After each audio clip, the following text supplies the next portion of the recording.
சாணக்கியா நேயர்களுக்கு வணக்கம். சனாதன உலகத்தின் உண்மைகளை அறியலாம். உலகத்தின் பழமையான தர்மம் சனாதன தர்மம். சனாதன தர்மத்தின் அடிப்படையான சில விவரங்களை நாம தெரிஞ்சுக்கிடலாம். அடிக்கடி நிறைய பேர் ஒரு வியப்போடு, சிலர் கேலியாகவும் என்ன கேட்பாங்க அப்படின்னா, சனாதன இந்து தர்மத்தில் 33 கோடி கடவுள்கள் இருக்கிறாங்களா அப்படின்ட்டு சொல்லுவாங்க. இந்த பதிவில் நாம 33 கோடி தேவர்களை பற்றி தெரிஞ்சுக்கிட போறோம். பயப்படாதீங்க, 33 கோடி இல்லை, 33 கோடி தேவர்கள் யார் யார் அப்படின்னு பார்க்கறதுக்கு முன்னாடி இந்த கோட்டி என்பதற்கு என்ன அர்த்தம் அப்படின்னு பார்க்க போறோம். கோட்டி அப்படின்னா அதுக்கு 2 அர்த்தங்கள் உண்டு. கோட்டி என்றால் ஒன்று கோடி அப்படிங்கிறது எண், அந்த நம்பர், 1 கோடி 10 கோடி 100 கோடின்னு சொல்கிறோம்ல, அது அந்த நம்பர் அர்த்தம். இன்னொன்று கோட்டி என்றால் உச்சக்கட்ட, உயர்ந்த, முக்கியமான என்றும் பொருள். இங்கே இந்த 7வது மனு, அதாவது வைவஸ்வதா மனுவின் மன்வந்திரால நாம் இருக்கிறோம். இந்த மன்வந்திரால 33 கோடி தேவர்கள் என்றால் 33 முக்கியமான தேவர்கள் அல்லது 33 பெரும் தேவர்கள், வேதத்தில் போற்றப்படுகிற தேவர்கள் அப்படிங்கிற அர்த்தம்.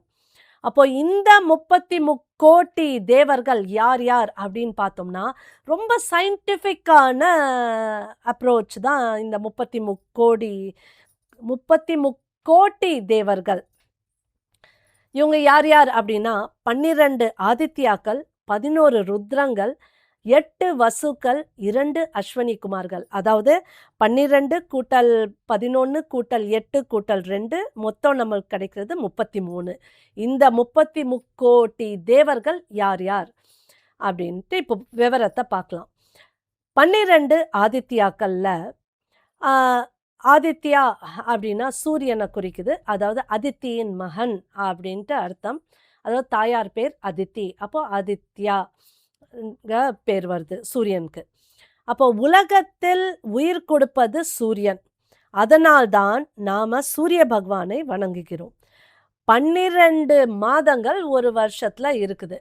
அதாவது இந்த 12 மாதங்களில் வசந்த காலம், கோடை காலம், மழை காலம், இலை உதிர் காலம், குளிர்காலம், பனிக்காலம் என்ற 6 பருவங்களை கொண்டு எல்லா திசைகளிலும் சுற்றி வரும் சூரியனின் 12 அம்சங்கள் தான் இந்த 12 ஆதித்யாக்கள். அதாவது நம்மளுக்கு 12 மாதம் இருக்குது. தமிழ் மாதம் சித்திரை, வைகாசி, ஆனி, ஆடி, ஆவணி, புரட்டாசி, ஐப்பசி, கார்த்திகை, மார்கழி, தை மாசி, பங்குனி. இப்போ இந்த 12 மாதங்களும்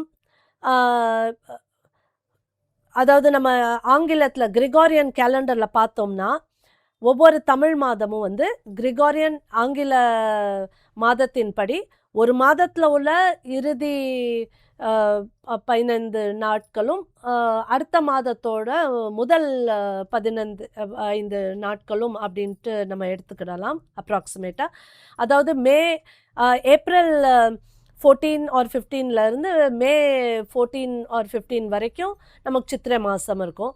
வைகாசி மாதம் அப்படின்னு சொல்லியாச்சுன்னா மே டு ஜூன், ஆனினா ஜூன் டு ஜூலை, ஆடினா ஜூலை டு ஆகஸ்ட், ஆவணினா ஆகஸ்ட் டு செப்டம்பர், புரட்டாசினா செப்டம்பர் டு அக்டோபர், ஐப்பசினா அக்டோபர் டு நவம்பர், கார்த்திகைனா நவம்பர் டு டிசம்பர், மார்கழினா டிசம்பர் டு ஜனவரி, தைனா ஜனவரி டு ஃபெப்ரவரி, மாசினா ஃபெப்ரவரி டு மார்ச், பங்குனினா மார்ச் டு ஏப்ரல். இதுதான் நம்மளோட தமிழ் மாதம். அதோட ஈக்குவலண்ட் இன் கிரிகோரியன் கேலண்டர், ஆங்கில மாதத்தில் அப்படின்னு நம்ம எடுத்துக்கலாம். இப்போ நம்மளோட 12 ஆதித்யாக்கள் யார் யார் அப்படின்னா, ஆரியமா, மித்ரா, வருணா, இந்திரா, வைவஸ்வனா, துவஸ்தா, விஷ்ணு, அம்சுமன், பாகா, புஷ்யா, பர்ஜன்யா, தாத்தா. இந்த 12 ஆதித்யாக்களும் இந்த 12 மாதங்கள் நம்ம பார்க்குறோம்ல, அதாவது ஒவ்வொரு மாதத்துலேயும் நீங்கள் பார்த்தீங்கன்னா அந்த சூரியனோட தன்மை மாறுபடும். அந்த மாறுபடும் தன்மை தான் ஒவ்வொரு ஆதித்யாவின் பெயர்களும். அதாவது ஒவ்வொரு மாதத்துக்கும் ஒவ்வொரு சூரியனின் தன்மை அப்படிங்கிறது எவ்வளோ சயின்டிஃபிக் அப்ரோச்சா இருக்கு அப்படின்ட்டு நாம பார்க்கணும். அப்போ சித்திரை மாதத்துக்கான ஆதித்யா யார் அப்படின்னா ஆரியமா, வைகாசிக்கு மித்ரா, ஆனிக்கு வருணா, ஆடிக்கு வந்து இந்திரா, ஆவணிக்கு வைவஸ்வனா, புரட்டாசிக்கு துவஸ்தா, ஐப்பசிக்கு விஷ்ணு. இதில் விஷ்ணுன்ட்டு பார்க்குறப்போ குறிப்பாக என்னன்னா வாமன அவதாரத்தை சொல்லுவாங்க. ஏன்னா வாமன அவதாரத்தில் வந்து மகாவிஷ்ணு வந்து 3 அடியில் பூலோகம், பாதாள லோகம், தேவலோகம், அதாவது இந்த பிரபஞ்சத்தையே தனக்குள் அடக்குன ஒரு விஷயம் இருக்கும். அப்போ அந்த கிரகங்களும் சூரியன் உட்பட மகாவிஷ்ணுவின் கட்டுப்பாட்டில், வாமன அவதாரத்தின் கட்டுப்பாட்டில் இருப்பதாக இங்க கருதப்படுது. அடுத்தது கார்த்திகை மாதத்துக்கு வந்து அம்சுமன் என்ற ஆதித்யா, மார்கழிக்கு வந்து பாகா, தைக்கு புஷ்யா, மாசிக்கு பர்ஜன்ய, பங்குனிக்கு தாத்தா. இந்த 12 ஆதித்யாக்களின் அம்சங்கள் தான் 12 மாதங்களாகி சூரியனின் 12 தன்மைகளை வெளிப்படுத்துகிறது அப்படிங்கிறது. அப்போ இப்போ வந்து இதே இந்த 12 ஆதித்யாக்களுக்கு ஒவ்வொரு ரிஷிமார்கள் இந்த ஆதித்யாவை புகழ் பாடுறாங்க. அப்போ எந்த ஆதித்யாவுக்கு எந்த ரிஷி அப்படிங்கிறதையும் நம்ம பார்த்துட்டோம்னா இன்னும் நல்லாயிருக்கும். ஒரு கூடுதல் தகவல் தான்.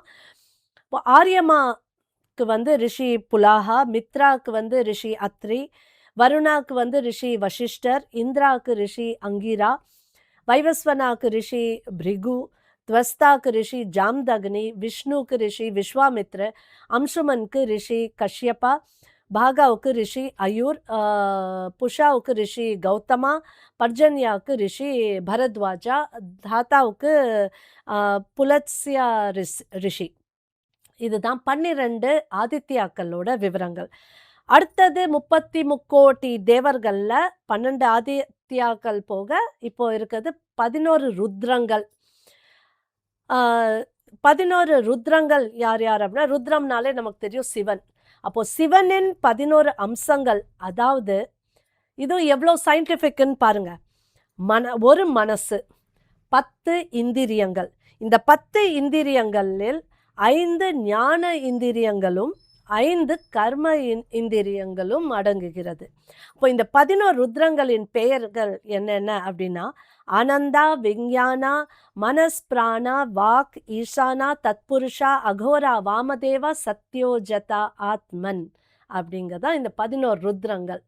அப்போ இது உலகத்துல இந்த பிரபஞ்சத்துல உள்ள தத்துவங்களை தான் நாம சிவன் அப்படிங்க ரூபத்துல நாம கும்பிடுறோம். அடுத்தது 8 வசுக்கள். 8 அப்படிங்கிறதுக்கு சமஸ்கிருத வார்த்தை அஷ்ட. அப்போ அஷ்டவசு அப்படிம்பாங்க. இந்த அஷ்டவசுவும் எவ்வளோ சயின்டிஃபிக்னு பாருங்க. பஞ்சபூதங்கள் என்ற சொல்லப்படும் 5 தத்துவங்களான அக்னி, அதாவது அக்னின்னா நெருப்பு, பிருத்வி பூமி, அந்தரிக்ஷ ஆகாயம், ஜலம் நீர், வாயு காற்று, இந்த பஞ்சபூதங்கள் மற்றும் ஆதித்யா சூரியன், சந்திரமா நிலவு, நட்சத்திரங்கள், இந்த 8ம் சேர்ந்தது தான் 8 வசுக்கள். இப்போ மீதி இருக்கிறது 2 அஸ்வினி குமார்கள். 2 அப்படிங்கிறதுக்கு சமஸ்கிருத வார்த்தை த்வி. அப்போ த்வி அஸ்வினி குமார் அப்படின்னு சொல்லுவாங்க. இவங்க யாருன்னா, இவங்க பேர் என்னன்னா தஸ்ரா, நசத்யா. இவர்கள் யார் அப்படின்னு சொன்னா, இந்த தஸ்ராவும் நசத்யாவும் தெய்வீக மருத்துவர்கள். அதாவது குதிரை ரூபத்தில் இருந்த சூரிய தேவனுக்கும் சாங்கியா தேவிக்கும் பிறந்த இரட்டை குழந்தைகள் தான் இந்த தஸ்ராவும் நசத்யாவும். இவங்களோட உடம்பு வந்து மனித ரூபத்திலையும் தலைப்பகுதி வந்து குதிரை ரூபத்திலையும் இருக்கிறதா நம்ம பார்க்குறோம். இப்போ அஸ்வ என்றால் குதிரை, அஸ்வின் என்றால் ஆண்பால், குதிரையை கட்டுப்படுத்துபவன். அஸ்வினி என்றால் பெண்பால், குதிரையை கட்டுப்படுத்துபவள். இப்போ சாங்கியா தேவி குதிரையை கட்டுப்படுத்துவதில் வல்லமை படைத்தவளாக இருந்ததினால் அஸ்வினியின் மகன்கள் என்ற அர்த்தத்தில் தஸ்ரா மற்றும் நசத்தியாவை அஸ்வினி குமாரர்கள் என்று அழைப்பதுண்டு. நம்மளுக்கு பெரும்பாலும் நம்மளோட கிரந்தங்கள்ல நாம பார்த்தோம்னா, தாயாருக்கு ரொம்ப முக்கியத்துவத்த குடுக்கிறது, பெண்களுக்கு முக்கியத்துவத்த குடுக்கிறது. அதனால தான் நாம அ தாயார் பேர வச்சு தான் மகனுக்கும், அ நெறைய இடத்துல மனைவியின் பேர வச்சும் கணவர அழைக்கிறது உண்டு. எப்படின்னா, அ சீதாராமன் அப்படிங்கிறோம். அதே மாதிரி இங்க அஸ்வினி குமாரர்கள். அதித்தியின் மகன்கள்ங்கனால சூரியனை ஆதித்யா அப்படின்ட்டு சொல்றோம். ஸோ இந்த மாதிரிலாம் நம்ம வந்து பேர்கள குறிப்பிடுறது உண்டு. இதுதான் 33 தேவர்கள் பற்றிய அடிப்படை விவரங்கள். நாம நம்மளோட தர்மத்த தெரிஞ்சுக்கிடல அப்படின்னா, வேற யார் தெரிஞ்சுக்கிடுவாங்க?